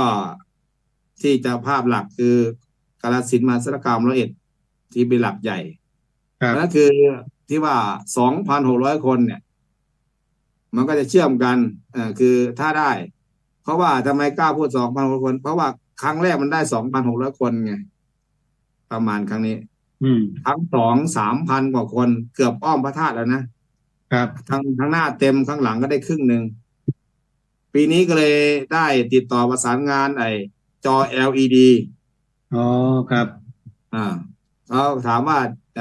สูง2 เมตรกว้าง3 เมตรเท่าไหร่แบบ10,000 บาทถ้า2 จอก็20,000 กว่า21,000ครับค่ารถ1,000ครับเพราะว่าเขาพอดีไปเจอกันที่อีกงานหนึ่งเขาอยู่มหาสารคามพอดีก็เลยขอนำบัตรมาว่าของผมมีทำได้เป็น100 จอครับมี100 กว่าเมตรคือว่าอาจารย์จะเอากี่จองบประมาณอาจารย์เป็น0ขอถามอาจารย์มีงบเท่าไหร่เดี๋ยวผมจะช่วยงานวัดนั่นคือญาติโยมที่อยู่ไกลๆก็มองเห็นองค์บรรยายเพราะว่าจอ LED ทางพันก็เห็นนะถ้าโปรเจคเตอร์เนี่ยมันมองไม่เห็นครับคือญาติโยมที่นั่งอยู่รอบๆขององค์พระธาตุเนี่ยจะได้เห็นจอมอนิเตอร์กันทุกคนครับผมยังมีความคิดว่าจะหันจอไปทางแม่โรงครัวหรือโรงทานด้วยโรงทานเนี่ยเขาไม่มีโอกาสได้มานั่งต่อหน้าธรรมาสน์อาจารย์เอื้อเฟื้อทำอาหารตั้งแต่ไปแล้วก็เตรียมอาหารมื้อเช้าอีกครับคือว่าเนี่ยคือแม่ครัวน่ะถ้าเรามีจะเอาจอ LED หันมาให้เขาดูทั้งจอนึงพร้อมเสียงครับเสียงผมก็ติดต่ออาจารย์สมชายเครื่องเสียงอุดรธานีปันผือวัดป่าโนนแดงเอาไปเพราะว่าของเขาเนี่ยเขาบอกตั้งซ้ายขวาเสียงดังตู้ใหญ่กลัวยอมจะเป็นลมตกใจเลยมาเอาที่มันงานปฏิบัติธรรมตั้งตู้เล็กๆละลายให้อ้อมพระธาตุให้เสียงมันกระจายออกไปว่างั้นเถอะกระจายไปอยู่มุมไหนจุดไหนอยู่ที่โรงครัวอยู่ที่โรงทานก็ได้ยินครับหรือว่ากลางนั่งฟังอยู่ที่สังเวสีตำบลพุทธมณฑลจะมีสังเวนะประสูติบรรลุปรินิพพานนั่งอยู่จุดไหนก็จะได้ยินเสียงแล้วยิ่งมีจอ LED หันไปเนี่ยเราจอ LED เนี่ยคือกว้างสูง2 เมตรยาวกว้าง3 เมตรเนี่ยมันมองได้ประมาณ100 เมตรสบาย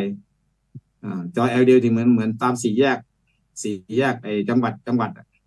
เพราะนั้นคือเพื่อให้ญาติโยมได้มีส่วนร่วมในการเผยแผ่ก็คือว่างานนี้ก็คือเกิดขึ้นทุกคนทุกท่านผมองค์เดียวก็ทำไม่ได้หรอกครับญาติโยมกลุ่มใดกลุ่มหนึ่งทำไม่ได้คือต้องร่วมกันแล้วงานมันจะจากเล็กกลายเป็นใหญ่รวมแล้วก็คือหลายจังหวัด20 จังหวัดในของภาคสัญญาณอาจารย์พระครูสะดุดนิดหนึ่งนะโยมนะสงสัยคงจะมีโทรศัพท์เข้ามาอันนี้คือปัญหาของการใช้ออนไลน์โยมถ้าใช้โทรศัพท์มือถือในการออนไลน์เนี่ยพอมีคนโทรศัพท์เข้ามาสัญญาณของผู้ออกอากาศก็จะหยุดลงไปแบบที่เราเห็นในขณะนี้นี่เป็นภาพของพระธาตุนาดูลที่อำเภอนาดูลจังหวัดมหาสารคามที่เราจะไปทำกิจกรรมกันในวันที่20 มกราคมวันเสาร์ที่จะถึงนี้ญาติโยมสภาพพื้นที่โดยรอบก็จะเป็นลาน รอบองค์พระธาตุเป็นสี่เหลี่ยมจัตุรัสแล้วก็จะมีลานกว้างบริเวณด้านหน้าขององค์พระธาตุยาวออกไปถึงถนนรอบวงด้านในนะฮะบริเวณด้านในรอบวงนี้เนี่ยญาติโยมสามารถที่จะนั่งร่วมบำเพ็ญสมณธรรมปฏิบัติธรรมฟังธรรมกันได้ทั้งรอบวงกลมรอบนอกที่เห็นรอบๆใหญ่ๆขององค์พระธาตุนี้ได้เลยนะญาติโยมนะส่วนรถแล้วก็จะนำไปจอดในสถานที่ต่างๆที่อยู่ภายในบริเวณถนนและลานต่างๆนั้นได้เป็นจำนวนมากเลยตรงนี้เดี๋ยวจะต้องให้อาจารย์พระครูบอกถึงพื้นที่จอดรถสักนิดหนึ่งครับอาจารย์ถ้าเกิดญาติโยมจะนำรถส่วนตัวไปยังไงครับอาจารย์ครับสัญญาณอินเทอร์เน็ตอาจารย์พระครูมีปัญหานะตอนนี้ต้องขออภัยญาติโยมนิดหนึ่งสำหรับพื้นที่ที่เห็นอยู่มุมสูงนี้ญาติโยมเป็นพื้นที่โดยรอบขององค์พระธาตุนาดูลพื้นที่ทั้งหมดที่จัดสร้างเป็นพุทธมณฑลที่พระธาตุนาดูลนี้มีจำนวนทั้งสิ้น902ไร่นะ902ไร่ไม่ใช่แค่ที่เห็นนะโยมกว้างขวางออกไปจำนวนมากมายมหาศาลเลยนะฮะด้านหลังมันมีสนามสัญญาณของท่านพระอาจารย์พระครูดมบารมีตอนนี้ป่วยอยู่นะโยมนะเดี๋ยวให้ท่านแก้ไขสักนิดหนึ่งนะสัญญาณท่านมีปัญหานี่เป็นภาพมุมสูงที่พระธาตุนาดูลที่เราจะไปจัดกิจกรรมกันลานบริเวณด้านหน้าที่ยาวออกไปจากหน้าพระธาตุไปเป็นสีขาวที่พื้นนะโยมนั่นคือสถานที่จัดกิจกรรมแล้วเวทีจะหันหลังให้องค์พระธาตุแล้วก็หันเข้าสู่ญาติโยมที่ปฏิบัติธรรมตรงนั้นและโดยรอบก็สามารถที่จะนั่งเจริญสมาธิภาวนาปฏิบัติธรรมกันในสนามหญ้าบริเวณสวนที่อยู่โดยรอบองค์พระธาตุก็สามารถที่จะนั่งได้อยู่ได้เช่นกันส่วนรถที่จะจอดนั้นจะมีพื้นที่จอดรถไว้โดยเฉพาะบริเวณด้านนอกแล้วเราก็เดินเท้าเข้ามาสู่องค์พระธาตุกิจกรรมนี้เราจะเริ่มกันตั้งแต่ประมาณเวลา 16 นาฬิกาหรือว่า 4 โมงเย็นเป็นต้นไปส่วนการออนแอร์ถ่ายทอดสดนั้นทาง Facebook Live นะครับของท่านพระครูดมวรานุวัฒน์ก็จะทำการไลฟ์สดให้ญาติโยมได้ชมกันที่ช่องวัดศรีอุดมวงศ์ Official แล้วก็ของวัดอารามมงคลก็เช่นเดียวกันนะโยมก็เข้าไปดูได้ที่ Facebook ของวัดอารามมงคลก็จะช่วยกันขออภัยไลฟ์สดถ่ายทอดสดตอนนี้สลับสับเปลี่ยนท่านพระครูปริยัติโพธิธรรมครับจากกาฬสินธุ์นิมนต์ครับประมาณเวลา 16 นาฬิกาหรือว่า 4 โมงเย็นเป็นต้นไปนิมนต์ท่านอาจารย์ต่อเนื่องเลยครับปิดเสียงเลยครับปิดเสียงที่ห้องส่งด้วยปิดเสียงเลยครับ Facebook Live นะครับของท่านพระครูดมวรานุวัฒน์ใน YouTube หรืออะไรที่อาจารย์เปิดอยู่ใน Facebook ช่วยปิดด้วยครับผมเสียงมันสะท้อนมาครับครับเปิดไมค์เลยครับอาจารย์นะโยมก็เข้าไปดูได้ที่ Facebook ของวัดอารามมงคลก็จะช่วยกันเสียงของอาจารย์ออกมาที่นี่ขออภัยไลฟ์สดถ่ายทอดสดตอนนี้ครับสลับสับเปลี่ยนท่านพระครูปริยัติโพธิธรรมครับจากกาฬสินธุ์นิมนต์ครับประมาณเวลา 16 นาฬิกาหรือว่า 4 โมงเย็นเป็นต้นไปนิมนต์ท่านอาจารย์ต่อเนื่องเลยครับปิดเสียงเลยครับปิดเสียงที่ห้องส่งด้วยปิดเสียงเลยอาจารย์เสียงมันออกมาที่ทีวีฮะเสียงไลน์มาจากที่ไหนไม่ทราบที่อาจารย์เปิดอยู่ขออภัยด้วยครับผมอาจารย์ช่วยปิดเสียงนั้นด้วยเสียงอาจารย์ไม่ออกมานะฮะตอนนี้เสียงอาจารย์ไม่ออกครับเปิดไมค์เลยครับอาจารย์นะโยมก็เข้าไปดูได้ที่ Facebook ของวัดอารามมงคลก็จะช่วยกันยังมีปัญหาอยู่นะโยมนะเดี๋ยวยังไงปิดเสียงทางท่านพระครูปริยัติสักนิดนึงก่อนครับเรียนท่านพระครูปริยัติโพธิธรรมจากกาฬสินธุ์กิจกรรมงานปฏิบัติธรรมสัญจรที่พระธาตุนาดูลนะโยมนะต่อเนื่องเลยครับปิดการตอนนี้เสียงมันตีกันอยู่อาจารย์พระครูทีวีฮะเสียงไลน์มาจากที่ไหนไม่ทราบเป็นอาจารย์เปิดอยู่ขออภัยด้วยครับผมอาจารย์ช่วยปิดเสียงนั้นด้วยเสียงอาจารย์ไม่ออกมานะฮะตอนนี้เสียงอาจารย์ไม่ออกเปิดไมค์เลยครับอาจารย์นะโยมก็เข้าไปดูได้ที่ Facebook ของวัดอารามมงคลก็จะช่วยกันยังมีปัญหาอยู่นะโยมนะเดี๋ยวยังไงปิดเสียงทางท่านพระครูปริยัติสักนิดนึงก่อนญาติโยมสาธุชนนะนี่เป็นภาพบรรยากาศของการจัดกิจกรรมในปีที่ผ่านๆมาก่อนโควิดญาติโยมสาธุชนที่เดินทางเข้ามาที่กิจกรรมนั้นโดยพื้นที่ลานบริเวณด้านหน้านี้เต็มแล้วก็ขยายออกไปด้านข้างแล้วก็ด้านหลังอันนี้คือปีที่ผ่านๆมาและในปีนี้ทราบว่าท่านพระครูดมวรานุวัฒน์นั้นก็จะนำพาญาติโยมพร้อมกับท่านพระครูปริยัติโพธิธรรมเนี่ยเข้ามาพาญาติโยมมาเป็นจำนวนมากกว่าทุกปีจะมากกว่าเท่าไหร่นั้นเดี๋ยวลองมาฟังท่านอาจารย์พระครูดมวรานุวัฒน์อีกครั้งนิมนต์ครับอาจารย์พระครูเข้ามาแล้วครับครับสัญญาณอินเทอร์เน็ตพระครูมีปัญหาป่วยพระครูปริยัติโพธิธรรมเองก็ป่วยเหมือนกันครับตอนนี้ทั้งสองป่วยเลยตอนนี้หายแล้วท่านพระครูดมฮะเพราะว่าปีนี้ก็ เวลาอินเทอร์เน็ตไม่ได้จ่ายตังค์หรือเปล่าคะเนี่ยขอไปได้โยเวลาก็คือว่า ผมพยายามจะรีบไป เพราะว่าคุยกับทีมงานเครื่องเสียง OB เขาจะไปก่อนบางทีถ้าเกิดผมไม่ไปตั้งตรงไหนครับ ตั้งตรงไหนครับ ผมพยายามรีบไปก่อนครับ แล้วก็จะแม้จะตั้งกองอำนวยการที่จะประชาสัมพันธ์แล้วก็รับบริจาคครับ เพราะว่าต้นทุนเราเป็นศูนย์ แล้วก็เมื่อไปถึงแล้วก็ต้องจัดระบบระเบียบการนั่งนั่งเป็นแถวเป็นแนวแล้วภาพออกมาจะสวย คือภาพเอามาสู่สายตาชาวโลกมันจะสวยงาม ครับผมนิมนต์ยินดีต้อนรับท่านพระครูประยัติโพธิธรรมครับเสียงอาจารย์พระครูคงจะไม่มีปัญหานะลองเปิดไมค์ที่อาจารย์พระครูประยัติขออนุญาตนิดครับผมมาแล้วครับนิมนต์ครับ3 รูปเลยแล้วกันครับลืมถอดเพราะว่าเราใช้ไอ้คอมเครื่องนี้ถ่ายทอดไอ้สดใน Facebook ไลฟ์ก็เลยลืมถอดปลั๊กไปตัวหนึ่งครับไม่เป็นไรครับมาแล้วไหนก็สนทนากันนิมนต์อาจารย์พระครูโดมกับพระครูประยัติครับครับนมัสการครับครับผมนมัสการครับพระอาจารย์ครับ เวลาเหลืออยู่30 นาทีอย่างนี้อาจารย์พระครูประยัติผมให้เวลาสัก5 นาทีอาจารย์พระครูปารภเลยเรื่องงานนี้นิดหนึ่งเดี๋ยวเราจะได้มาสนทนาเรื่องอื่นกันโดยเฉพาะเรื่องการระดมทุนให้ญาติโยมมีส่วนร่วมนิมนต์ครับอาจารย์พระครูครับครับผมจริงๆแล้วเนี่ยก็การระดมทุนเราก็ระดมตลอดแต่ผมไม่ซีเรียสนะพระอาจารย์ผมเป็นพระที่ไม่ค่อยซีเรียสในเรื่องของทุนเท่าไหร่แต่ผมทำงานด้วยใจผมเชื่อว่าออกตนญาติโยมที่เราฝึกกันมาเนี่ยเข้าใจเราทุกอย่างแล้วครับแล้วก็คนทุกคนที่ไปมีวัตถุประสงค์เดียวกันก็คือไปเผยแผ่จรรโลงพระพุทธศาสนา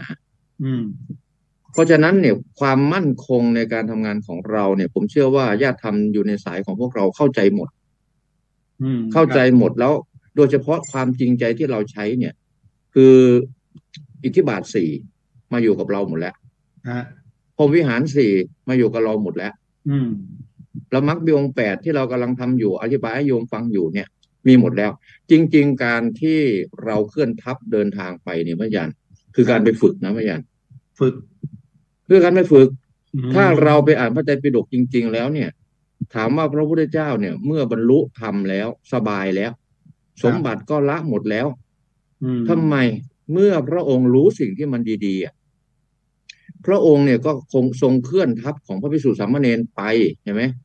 ไปเพื่อจะไปพูดให้คนนั้นฟังทีทำให้คนนี้ดูทีเพื่อปลุกจิตสำนึกของคนเหล่านั้นเนี่ยซึ่งบางทีถ้าเราจะเปรียบเทียบณปัจจุบันเนี้ยกับพระพุทธศาสนาสมัยดั้งเดิมพระอาจารย์มันยังมีคนกลุ่มหนึ่งที่ไม่สนใจในเรื่องของการทำบุญให้ทานรักษาศีลเลยทานรักษาศีลไม่มีในจิตในใจเขาเลยครับเขาจะบอกว่าทำไมเงินก็เงินเราหามาเองเราใช้เองไม่ดีกว่าเหรอแต่บางทีการที่เราเนี่ยเคลื่อนทัพไปเนี่ยคือเคลื่อนกำลังคนไปเห็นปุ๊บเนี่ยเขาที่กำลังหลับอยู่คิดอย่างนั้นน่ะหนึ่งละปลุกเขาคนพวกนี้โง่เหรอมาทำอะไรสร้างคำถามแล้วหนึ่งครับ2เข้ามาแล้วเขาได้อะไรจะสร้างคำถามให้กับคนกลุ่มที่หลับอยู่เนี่ยครับเสร็จแล้วพอเรากลับมาอย่างน้อยๆเขาไปเห็นบรรยากาศนั้นน่ะเขาจะคิดถึงบรรยากาศนั้นพระอาจารย์ว่าจะได้เห็นอีกหรือเปล่าเห็นไหมเป็นการปลุกไหมมันเป็นการปลุกคนที่หลับให้ตื่นไงเพราะฉะนั้นเนี่ยญาติโยมที่ไปกับเราเนี่ยถือว่าไปทำหน้าที่เพราะหน้าที่ที่จะจรรโลงพระพุทธศาสนาเนี่ยพระพุทธเจ้าตรัสไว้ชัดเจนว่าต้องเป็นกลุ่มของภิกษุณีอุบาสกอุบาสิกาสิ่งที่ผมคิดว่าเกิดขึ้นจากการทำกิจกรรมเช่นนี้นะพระอาจารย์ครับคือเกิดความเป็นเพื่อนกันเป็นมิตรกัลยาณมิตรของกันและกันคนที่อยู่ต่างจังหวัดไม่รู้จักกันเลยนะแต่มาสารสัมพันธ์กันที่ลานปฏิบัติธรรมในลักษณะเช่นนี้เยอะแยะมากมายเลยใช่ไหมอาจารย์พระครูครับมันตรงภาษิตไงทำบุญร่วมชาติตักบาตรร่วมขันไงพระอาจารย์ครับปุเพนะสัญญวาเสนะปัญจุปนะหิเตนะวาครับคนเราเนี่ยกว่าจะไปเจอกันได้บางทีมันอยู่ไกลแสนไกลครับ พออยู่ไกลแสนไกลจะเจอกันได้มันจะเจอกันด้วยลักษณะไหน ๆกลุ่มโจรก็เจอกันในลักษณะของโจรครับกลุ่มที่เป็นนักปฏิบัติธรรมก็จะเจอกันในลักษณะของนักปฏิบัติธรรมครับแล้วกลุ่มหนึ่งที่ตัวเองเนี่ยปฏิบัติธรรมแล้วก็ทำมาสูงกว่าเขาแล้วมีหน้าที่ไปทำต่อให้เขาดูแล้วก็ดึงเขาขึ้นมาจากตมอีกครับพระอาจารย์ครับบัวเกิดจากตมฉันใดอืมเราก็ทำหน้าที่ที่จะไปปลูกบัวฉันนั้นเหมือนกันอืมทั้งหมดทั้งปวงที่อาจารย์พูดกับพระครูอุดมมาตั้งแต่สมัย 2555 คือการปลูกบัวนะพระอาจารย์ครับเราไปฝังไว้ปลูกไว้ฝังไว้ปลูกไว้นี่ตอนนี้ดอกการไหนตอนนี้ดอกบัวเกิดขึ้นเต็มเลยเต็มถึงฤดูกาลฝนมาบัวมันก็ขึ้นถ้าฤดูกาลฝนไม่มามันก็ดับแต่ยังไงมันก็มีเชื้อมีหัวบัวไงแล้วเราก็ไม่ใช่ปลูกเฉพาะในพื้นที่ของเราไปปลูกทั่วจังหวัดทั่วประเทศอันนี้เรียกว่าลักษณะเผยแผ่เหมือนพระพุทธเจ้าแล้วลักษณะเผยแผ่หลังจากที่ไปเผยแผ่เหมือนกับพระพุทธเจ้าเนี่ยมันต้องมีไหมล่ะโดนด่าโดนว่าโดนเสียดสีธรรมดาโอ้ยขนาดพระพุทธเจ้ายังโดนด่าว่าไอ้หมาไอ้ลายเหี้ยอะไรทั้งโอ้โหหนักมากเพราะฉะนั้นการที่เราไปเจอประสบการณ์อย่างเงี้ยเมื่อเราไปเจอประสบการณ์ปุ๊บเราก็เล่าสู่โยมฟังโยมสมัยพระพุทธเจ้าเนี่ยหนักกว่าเราอีกเพราะฉะนั้นการที่เราไปเนี่ยกระทบจิตเนี่ยรูปเวทนาสัญญาสังขารวิญญาณเนี่ยเราเคยฟังแบบอภิธรรมเหรอเราฟังแบบนักปฏิบัติเหรอแต่มันเป็นนักปฏิบัติแบบนั่งหลับหูหลับตาทำเหรอเราลองเปลี่ยนวิธีดูเพราะว่าเราปฏิบัติใหม่ครับผมอาจารย์พระครูก็หมด5 นาทีครับครับผมทีนี้ผมจะให้อาจารย์พระครูดมรานุวัฒน์เนี่ยได้พูดถึงเรื่องหนึ่งก็คือว่าพระสงฆ์ที่กลับรัตนานิมนต์มาเนี่ยนะครับทั้ง2 รูปนะอาจารย์พระครูดมตอบก่อนนะคำถามเดียวกันนะฮะพระสงฆ์ที่นิมนต์มาเนี่ยพระอาจารย์ท่านมีใจเดียวกับเราหรือเปล่าหรือว่าท่านไม่ได้มีใจเดียวกับเราแล้วมานิมนต์มาก็เพราะว่าเป็นกิจนิมนต์หรือเปล่าหรือยังไงพระครูดมฮะครับปีนี้เฉพาะปีนี้นะผมจะนิมนต์ไปพระคุณเจ้าที่มีแฟนคลับ FC เท่านั้นพระที่มีญาติโยมเป็นลูกศิษย์ลูกศิษย์หรือว่าติดตามไปด้วยก็คือมีอย่างองค์แรกๆพระครูศรีธีราพรก็เตรียมรถตู้ไว้ประมาณ3 รถตู้แล้วล่ะครับยังบัตรเลยใหม่ๆแกะกล่องซึ่งเป็นประธานฝ่ายเผยแผ่จังหวัดเลยครับที่เป็นตำแหน่งแห่งหนแล้วก็มีที่ไปบรรยายธรรมแล้วก็มีอย่างอาจารย์พระครูดมวรานุวัฒน์ผมก็ตอนนี้ก็ถือว่าอยู่ไกลเนาะได้200 กว่าคนแล้วก็มีพระครูพระอารามมงคลพระครูปิยโพธิธรรมน่าจะหลายเพราะอยู่ใกล้เคยทำบ่อยเคยมาบ่อยคือถือว่าช่ำชองในการพาญาติโยมไปแล้วก็พระครูบูรพาบัณฑิตธรรมบัณฑิตเนาะ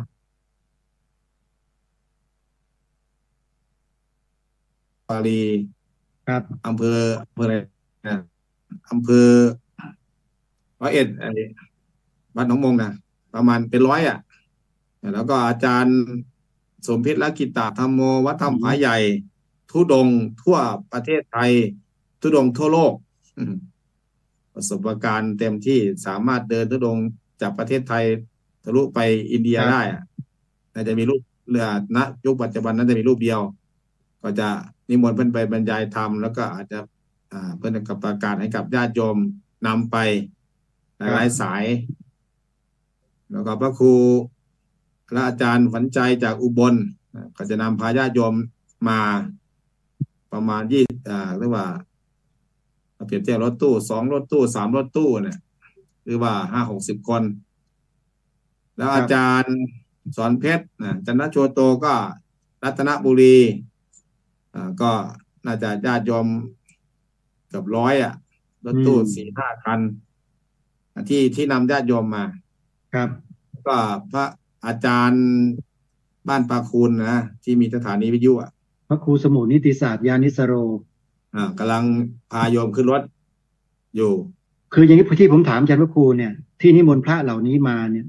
เป้าประสงค์ของพระอาจารย์คือต้องการที่จะให้เกิดกิจกรรมอะไรขึ้นในอนาคตหรือเปล่าครับมียังไม่หมดครับผมชวนอาจารย์สราวุธและอาจารย์ต้นที่วัดที่สุพรรณบุรีครับเพราะว่าท่านไปอินเดียก็เคยพาญาติโยมไปอินเดียไปนู่นไปนี่พามาวัดป่าจะทำเลยว่าอาจารย์ปีนี้ไปพระธาตุนาดูลไหมเยี่ยมพ่มรับปากทีหลังพอดีไปคุยญาติโยมได้รับปากผมละ50รถบัส1 คัน50 คนเอาโยมมาดูงานเอาโยมอำเภออู่ทองมาดูงาน เพื่อจะในอนาคตจะไปปฏิบัติธรรมพุทธมณฑลสุพรรณบุรีอ๋อจะไปจัดกิจกรรมกันที่นั่นครับที่อำเภออู่ทองที่เขาอะไรนะที่มีพุทธรูปเขาทำเทียมซอดแจ้งครับแต่ทุกครั้งไม่มีซอดแจ้งนะไม่มีซอดแจ้งที่ทำอยู่ทีนี้เราจะไปซอดแจ้งเลยวันนั้นคือถือว่าเข้ามาใกล้กรุงเทพทุกทีแล้วนะครับเนี่ยครับใกล้แล้วคือ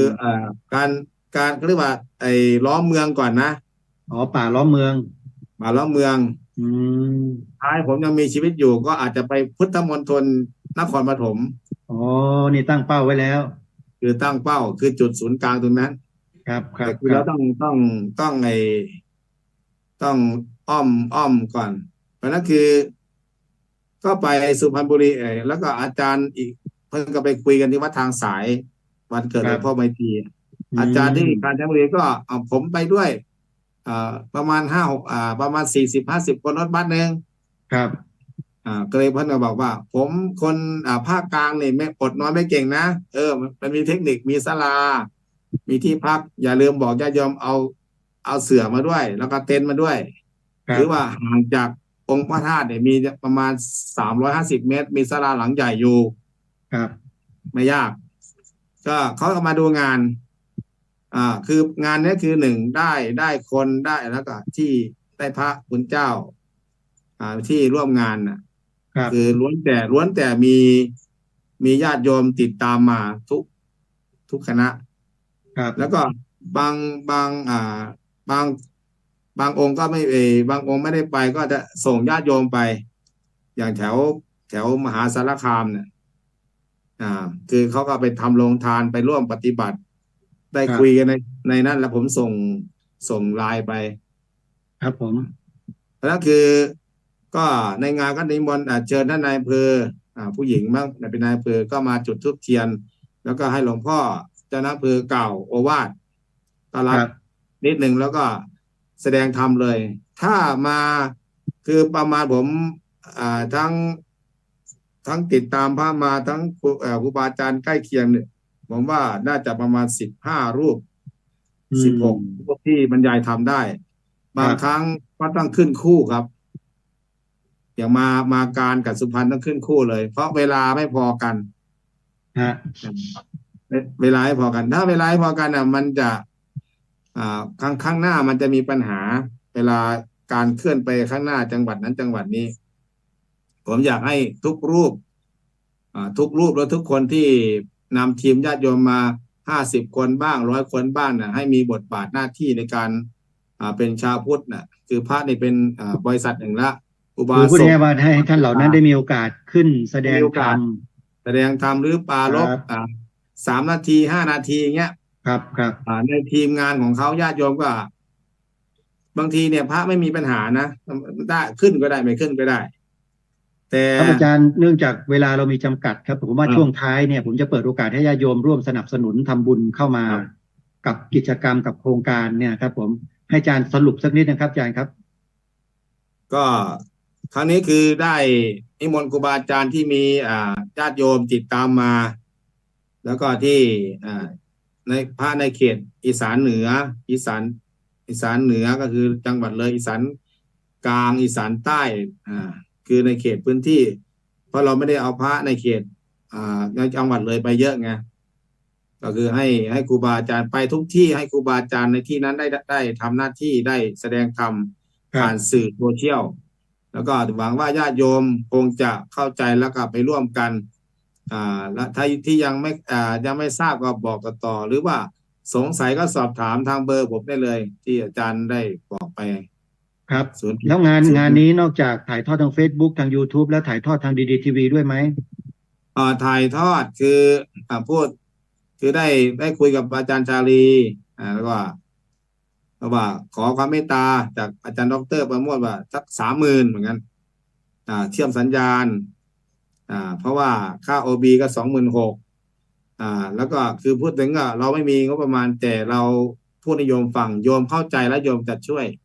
ครับอย่างอาจารย์อารามผมไม่หนักใจ เพราะว่างบประมาณเป็น0แต่พระพุทธเจ้าเพิ่นตั้งไว้ให้ที่พุทธมณฑลแล้วลูกไปเอาเด้อครับครับครับ ทุก ท่าน ค พ รั้ ระ ง ครู ก็ ครับมีญาติโยม ทำบุญเข้ามาแล้วครับเนี่ย ครับคุณโยมเมตตาโอเซนนะครับ จ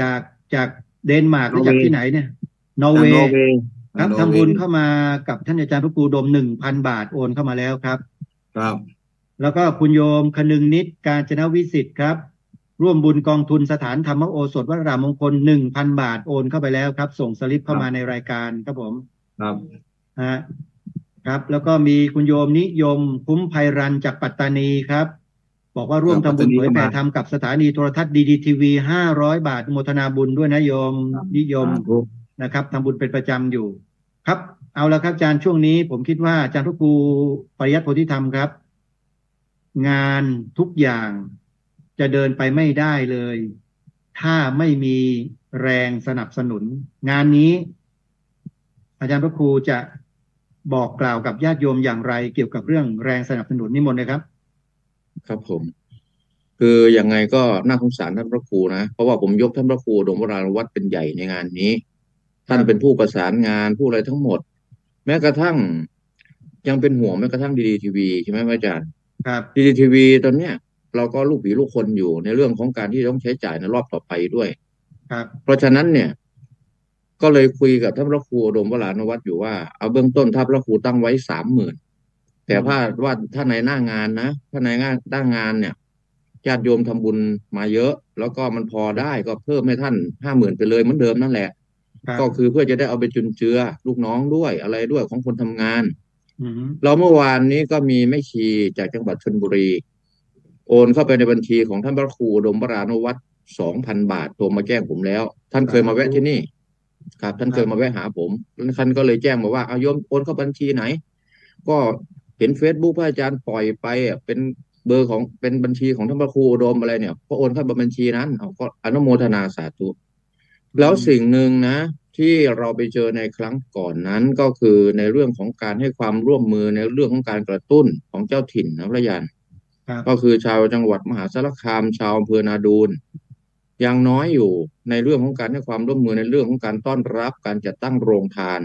แต่นี่เราไม่ได้ตำหนิเพราะว่าเรากำลังไปปลุกถ้าปลุกยังไม่ตื่นก็ต้องขอร้องคณะสัตยาญาติโยมคือบอกบุญไปใครที่ชมดีดีทีวีอยู่ตอนนี้ใครพร้อมที่จะไปตั้งโรงทานเนาะอาจารย์เนาะใคร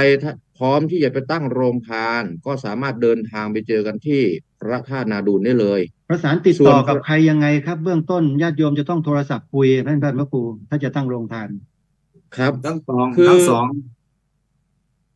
ได้ทั้งสองเลยเพราะว่าตอนนี้สถานที่โรงทานเราพร้อมแล้วครับสถานที่ตั้งโรงทานเขามีให้แล้วเพียงแต่ว่าแจ้งวัตถุประสงค์ว่าโยมจะไปหรือถ้าใครไปไม่ได้ตอนนี้เรากระจายบุญแล้วนะกระจายบุญที่1สามารถร่วมเป็นเจ้าภาพจัดตั้งโรงทานได้บุญที่2สามารถร่วมเป็นเจ้าภาพการเผยแผ่ดีดีทีวีได้ครับบุญที่3สามารถทำบุญเป็นกลางเพื่อจะให้ท่านพระครูอุดมวรานุวัฒน์เนี่ยเอาใช้จ่ายพูดง่ายๆว่าถวายค่าน้ำมันค่าพาหนะพระนักเทศใช่ไหมพระอาจารย์จำเป็นนะครับเพราะว่าแต่ว่าถามว่าถ้าพระนักเทศกลุ่มนี้ไปไหนคือไม่ได้คือก็ไม่ดักใจในเรื่องว่าต้องใช้จ่ายเยอะก็ผมก็เคยพูดกับโยมตลอดนะว่าโยมถ้าสมมติว่าโยมเนี่ยทำบุญบ้านนะโยมอยากฟังพระเหล่านี้เทศเป็น10รูปเนี่ยโยมนิมนต์มาเองเนี่ย10รูปโยมจะหมดไปเท่าไหร่ครับถ้าหากว่าโยมเสียค่ารถแค่1,000หรือ500ไปที่นั่นเลยได้ทั้งปฏิบัติได้ทั้งไปรับประทานอาหารฟรีได้ทั้งฟังพระคุณเจ้าเนี่ยแนวต่างๆเนี่ยหลายแนวเนี่ยหลายแนวคิดเนี่ยด้วยเงินแค่นั้นครับ แล้วทีนี้ใครมาไม่ได้นะโยมนะถ้าใครมาไม่ได้อย่าลืมอย่างน้อยๆให้เราเป็นเจ้าของสื่อดีทีวีด้วยอย่าให้ดับอีกนะเพราะว่าถ้าดับอีกพระครูไม่มีตังค์เพิ่มแล้วนะ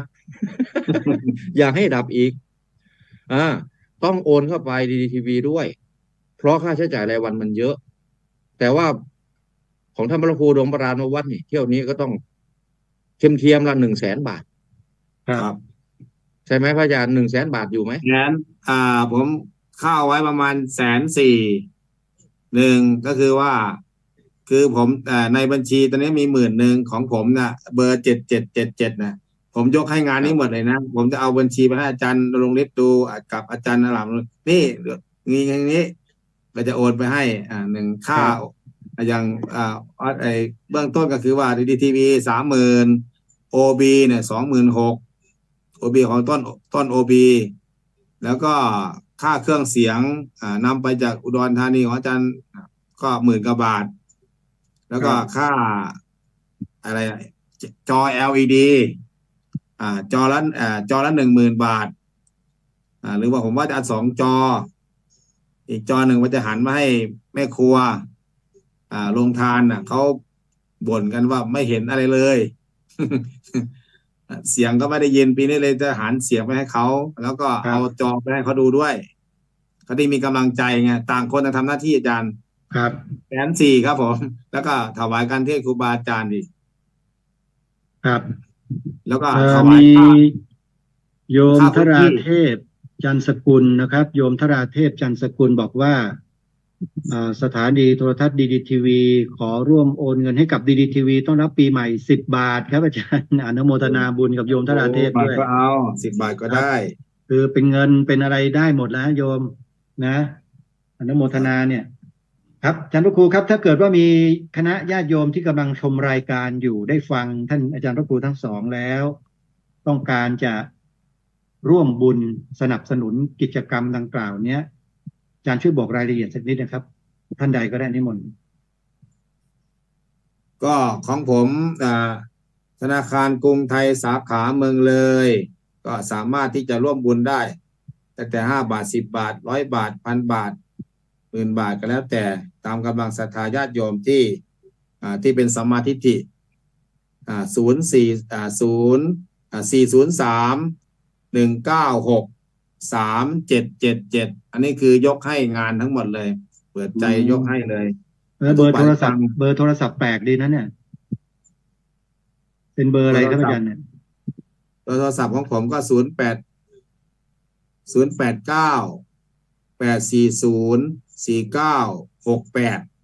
ครับก็สามารถติดต่อสอบถามได้ว่าร่วมบุญยังไงคือให้โยมโทรถามก่อนอย่าเพิ่งทำครับโทรถามก่อนแล้วเพิ่งทำแล้วก็เบอร์ของทาง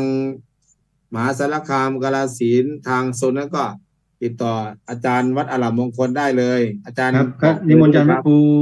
ปริยัติเลยครับจะให้โยมมีส่วนร่วมยังไงทางส่วนของมหาสารคามกาฬสินธุ์นิมนต์ครับทางกาฬสินธุ์มหาสารคามก็สามารถที่จะร่วมเป็นเจ้าภาพโรงทานพระอาจารย์จะยกโรงทานคือเราต้องเตรียมโรงทานใหญ่รอบนี้โรงทานใหญ่คือเราเขาจะเรียกว่าไม่หวังน้ำบ่อหน้าเหมือนกันนะพระอาจารย์ครับคือเราต้องทำให้เต็มสติเพราะฉะนั้นใครที่ต้องการร่วมบุญครั้งนี้ถ้าโยมที่อยู่ทางไกลเนี่ยถ้าโยมอยู่ทางไกล ทานโทษให้โอนเข้าบัญชีของท่านพระครูอุดมวรานุวัฒน์เลยบัญชีนี้เลยนะที่ขึ้นหน้าจอนี่นะครับเอาบัญชีของท่านพระครูอุดมวรานุวัฒน์เลยผมยกให้ท่านเป็นหรือว่าเป็นบัญชีกลางใช้จ่ายเลยครับก็เดี๋ยวผมจะขออนุญาตแจ้งให้ญาติโยมนะที่ฟังรายการทางวิทยุได้จดเบอร์บัญชีนี้ไว้นะโอนเข้ามาบัญชีนี้ได้เลยโยมเป็นกองกลางของสงฆ์เลยก็ว่าได้ญาติโยมทุกคนก็จะได้มีโอกาสได้รับความสะดวกจากบัญชีนี้ที่อาจารย์พระครูอุดมวรานุวัฒน์ท่านก็จะจัดการให้โอนมาที่ธนาคารกรุงไทยหมายเลขบัญชี403-196-3777จดหมายเลขโทรศัพท์ของท่านอาจารย์พระครูอุดมวรานุวัฒน์ไว้นิดหนึ่งญาติโยม 8404968ตอนนี้ยังรับญาติโยมที่จะเดินทางมาเพิ่มเติมไหมครับหรือยังไงฮะรับอยู่ครับรับอยู่รับอยู่นะรับอยู่ครับที่จังหวัดเลยนิมนต์เลยครับอาจารย์พระครูเชิญชวนญาติโยมที่เลยครับก็รถตู้ตอนนี้รถตู้นะรถบัสเต็มแล้วรถตู้ก็600 บาท600 บาทหรือว่านั่งจะนั่งเบียดโอ้รถไม่เอารถ VIP ก็ได้รถนักเรียนก็ได้500 บาทวันนั้นก็ยังรับอยู่แล้วก็มะขามหวานก็รับครับแล้วก็น้ำจะทำบุญน้ำดื่มแต่น้ำดื่มจะไปซื้อเอาที่นู่นครับจะ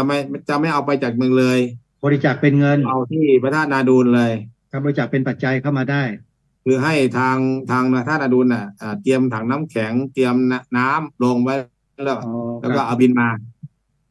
ง่ายนะคนละแพ็ค2 แพ็คต่างๆได้หมดเลยเขาว่าเป็นงานเผยแผ่พระศาสนากองงานเผยแผ่แล้วก็พระที่ไปเนี่ยอยู่กลุ่มเผยแผ่ทั้งหมดเลย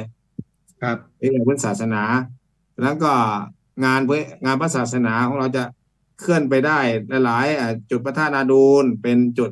เป็นมงคลปีนี้ผมคิดว่า4 เดือนครั้งเนี่ยก็จะไปเคลื่อนไปอีกหลายที่แล้วก็ให้ญาติโยมช่วยกันสนับสนุนส่งเสริมก็งานนี้ก็จะไปได้อย่างสะดวกสบายไม่ทุกข์เท่าไหร่แล้วก็ทางโยนให้ดันวัดอารามมงคลเด้อปิดท้ายครับอาจารย์พระครูครับอาจารย์พระครูปริยัติครับไปไหนแล้วนิมนต์ก่อนครับผมครับที่กาฬสินธุ์ครับนิมนต์มหาสารคามจะไปขึ้นรถจะไปยังไงติดต่อยังไงนิมนต์ครับครับผมสำหรับสายต่างๆนะครับที่ต้องการจะร่วมเดินทางไปตอนนี้ยังเปิดรับอยู่สามารถโทรตรงมาหาอาตมาภาพก่อนก็ได้0840344606แล้วอาตมาภาพจะแนะนำว่าให้โทรไปหาใครสะพานบุญสายไหนเราอยู่ใกล้ตรงไหน